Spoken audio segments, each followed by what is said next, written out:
Hi, I'm Nicholeen Peck, and I teach parenting and good communication all over the world through the lens of the principle self-government. And in this video, we're talking about skills single parents can use to improve relationships.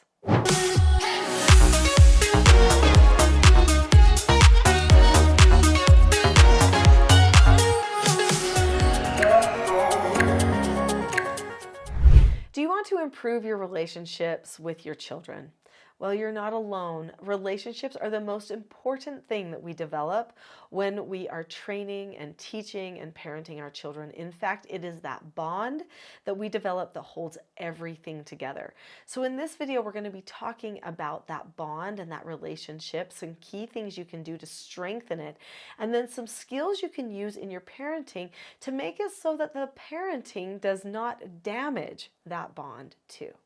The very first stage of development for a child is the bond that they create with parent.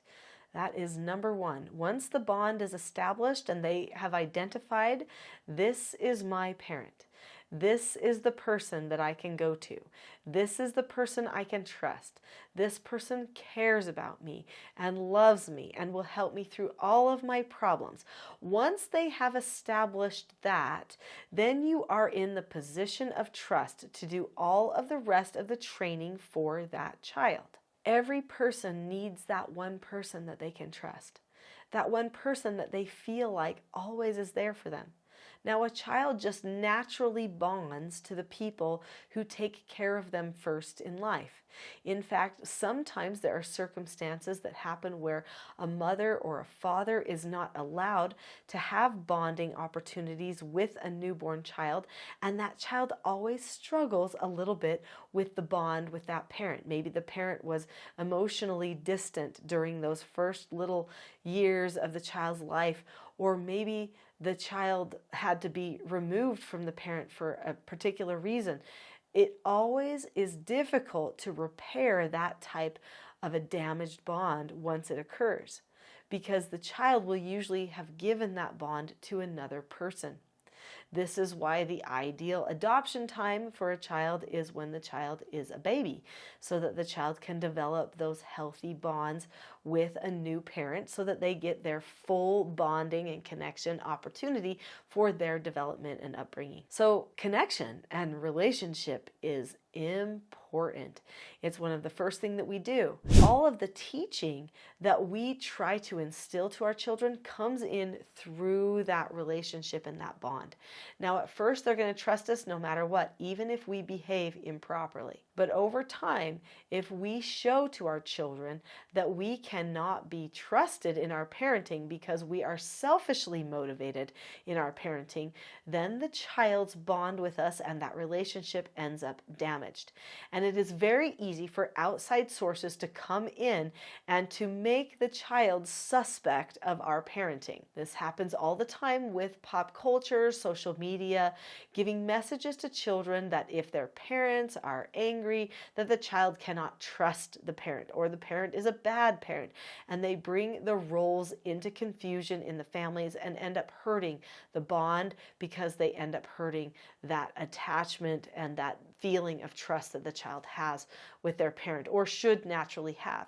So what can you do to safeguard against that, especially in a single parenting situation?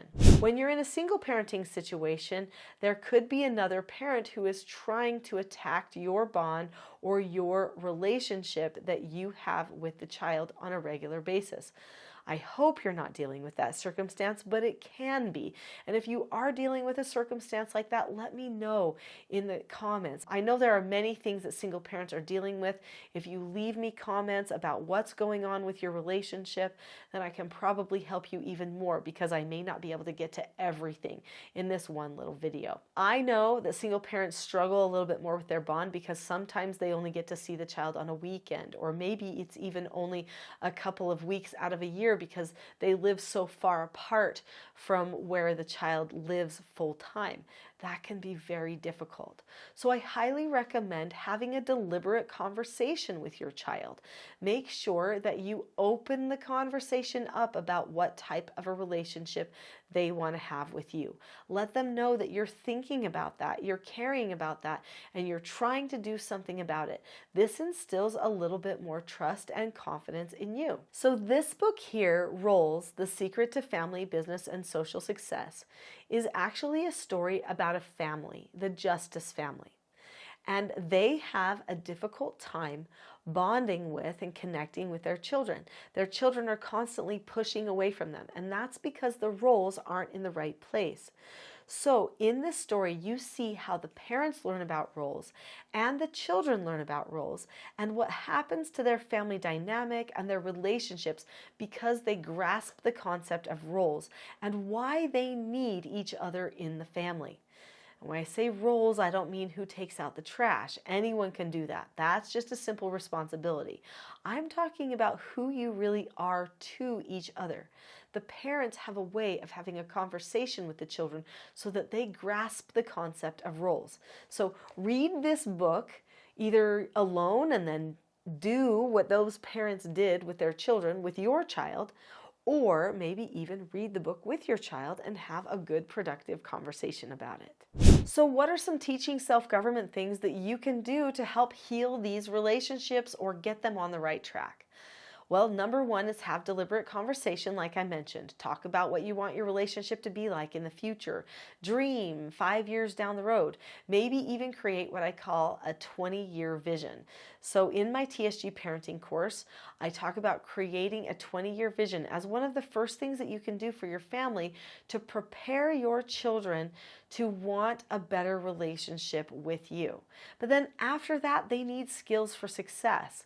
So after you've had deliberate conversations about where you're headed and what keeps getting in the way, and you make a plan for your relationship for the future, then you've got to plan how you will actually communicate. In the Teaching Self-Government method of parenting, I talk about 4 basic skills of self-government. So these children's books each teach one of the 4 basic skills. The 4 basic skills are following instructions, accepting no answers and criticism, accepting consequences, and disagreeing appropriately. When a person learns all 4 of those 4 basic skills, that takes care of 99% of their behavioral problems. Now let's just take a look at the book Page Takes the Stage. This book teaches the skill disagreeing appropriately. Those 4 children's books each teach one of the 4 basic skills. Disagreeing appropriately is a great way to help your child know that you want to hear what they have to say, which then improves your relationship. When a person disagrees appropriately, they look at the person, keep a calm face, voice, and body. Say that they understand the other person's point of view. Share your point of view, and then listen to what you have to say and say okay and drop the subject. So they don't take an opposing point of view personally. Instead, they choose to be calm and share their point of view in an open-minded way, also honoring your role. This skill is going to help them get their way more often. It's going to help them engage the prefrontal cortex, which is super important for learning self-government and for communicating effectively and non-emotionally with other people. It's also going to help them recognize that you really do want to hear what they have to say. And this is good for your relationship. One thing that children don't often understand is that each person has a kind of relationship bank account on the inside.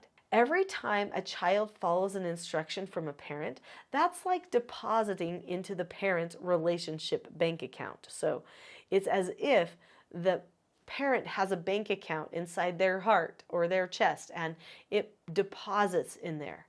Every time the child does not follow instructions, that's a big withdrawal. Every time a parent listens to a child and really cares about what they have to say, take some time to help them with a problem. Those are all deposits into the child's relationship bank account. It helps the child know that that person is there for them and really does care. Having these 4 basic skills in place actually creates a system of regular deposits into the relationship bank account. As part of the teaching self-government model of parenting, we actually have these 4 journals to help us with meetings. So there's mentor meetings, family meetings, couples meetings, and then SOTAS exercises. SOTAS is a problem-solving exercise that helps develop the prefrontal cortex. And these are places to record all of those things to show just how important this work is that we're doing as a family. Truly, all of these books help with your relationship development. If you've got a problem in your relationship, do a SOTAS about it. Maybe write in a mentoring session. If you have a problem in your couple relationship, that's going to make a difference in your relationship with your child. If you have a personal relationship problem with the child, talk about it in the mentor meeting. If you have a family relationship problem where everybody's struggling in the group, then have a family meeting where you discuss the relationships in the family too and how you'll improve those together. So let's talk really quickly just about these 2 journals and these 2 meetings. I can't go into full detail about how to run these meetings in entirety on this video, otherwise it will be too long, and you can find those things out by doing the TSG parenting course on teachingselfgovernment.com. But the family meeting is an opportunity for everyone to gather together. Each person in the family, even the youngest children, can have an opportunity to lead the meeting. So this is more of a round table instead of top-down type approach. Now, of course, parents have veto power because they are the leaders in the family, but they listen to what everyone has to say. The family gets together, they talk about their schedule, and then they talk about solving problems together. They come up with problems, they make proposals, and they do it in a way that doesn't point fingers at other family members. You can see there's a structure or format that the family uses to go through the meeting so that it stays very focused and directed, so that the people in the meeting are able to know that they will be heard and that people will not behave in a way that would be inappropriate for the meeting.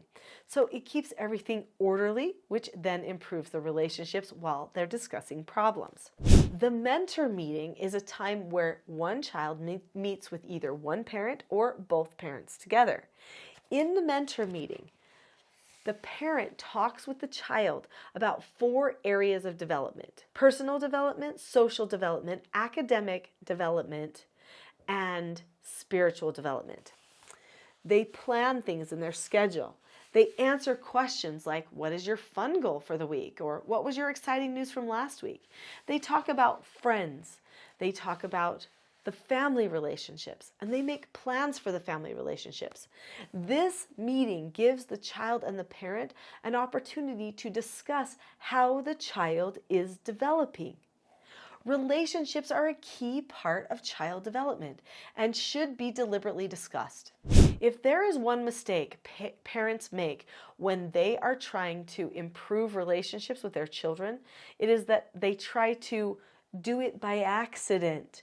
They try to make a relationship improve through stratagem and manipulation. No, if you want to fix a relationship, just talk about it. In fact, the last thing that today's children need is more stratagem, manipulation, and less talking about the problem, but just seeing if it accidentally happens. Our young people are struggling right now. They don't think that it's healthy to actually communicate openly with other people. In fact, many of them feel like it's a personal attack, or they get emotional about it and feel like they can't trust another person who wants to talk with them openly about something. Open, honest, direct communication is going to be the best way to help your children. Whether you are with your children for one weekend a month, 2 weeks out of a year, or every other day of the week, you want a good relationship, right? Have direct communication. When they come to your house after they've been at another parent's home, then maybe just give them a little pre-teach. What's a pre-teach? Well, there's 3 different ways to do it, and it's in my TSG parenting course. But give them a little pre-teach about what it's going to be like, what skills that they're going to be using now, how you know it's different to transition from one home environment to another. Just give them that moment to deliberately transition, and maybe even remind them, what do you want our relationship to be like on this visit? How do you want it to feel when we're together this time? And how does that relate to our future plan for our relationship? Be deliberate, have a plan, and then your child will learn to be deliberate in their relationship with you too. I've mentioned a lot of things on this video, and you can learn about all of them plus more in the TSG Parenting course, which you can find on my website, teachingselfgovernment.com.